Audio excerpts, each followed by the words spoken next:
Aujourd'hui, on parle de Silence. C'est écrit et dessiné par Johan Vornier et c'est édité chez Kana. Il s'agit d'un manga français et me permet souvent de pouvoir répondre à des gens en commentaire lorsqu'ils écrivent « Ouais, les mangas français, c'est vraiment nul et tout. Je suis désolé, mais... »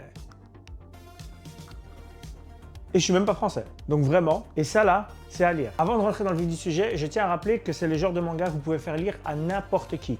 Donc si vous cherchez un manga à faire lire notamment à vos enfants sans avoir peur de ce qu'ils pourraient s'y trouver, offrez-leur Silence. Et c'est pas un partenariat rémunéré, c'est juste vraiment bon. Alors Silence se passe dans un monde plongé dans la nuit. Et qui dit nuit, dit des tas de monstres en liberté. Et on y suit Lam, un jeune garçon qui fait partie d'une communauté qui vit dans ce monde extrêmement dangereux. Et la particularité, c'est que vous n'avez pas le droit de faire du bruit, sinon vous risquez de mourir. Puisque ça va alerter les monstres et que ce soit vous ou la communauté, tout le monde sera en danger. Je vous en dis pas plus parce que c'est vraiment une pépite et que ça mérite d'être lu, mais il y a deux choses que je kiffe énormément là-dedans. La première, c'est que c'est inspiré par le folklore français, que ce soit les monstres, les habits, l'architecture, et je vous avoue que ça fait du bien parce que ça permet de 1. En savoir un peu plus sur un autre folklore qui se perd petit à petit, mais en plus je vous avoue que j'en ai un peu marre des yokai. C'est bon, au bout d'un moment, les monstres de la mythologie japonaise, on les a vus, revus, revus, c'est bon. Mais aussi, étant donné que le silence règne, les personnages se parlent en langue des signes. Ce qui fait qu'on a des bulles qui nous traduisent ce que disent les personnages, mais aussi qu'on a des personnages qui de temps en temps transgressent la règle. Aujourd'hui, le manga compte 6 tomes, et bon, comme c'est du manga français,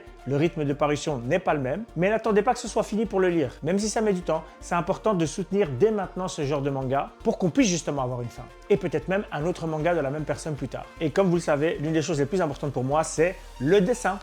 Et les dessins sont magnifiques. Que ce soit les personnages, les monstres, les décors, l'action, c'est vraiment super beau. D'ailleurs, une année à la Medinasia, j'avais rencontré Johan et j'avais fait dédicacer ce premier tome. Et oui, c'est le personnage qui s'appelle Gris parce que je le kiffe vraiment et du coup, je lui ai demandé en dédicace. Mais je vous parle de dessin. Je dois absolument vous montrer les 2 planches que j'ai achetées également sur place.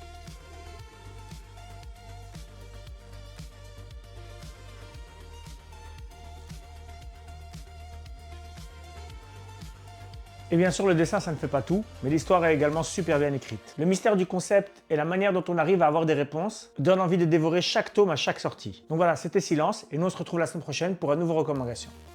Tchuss!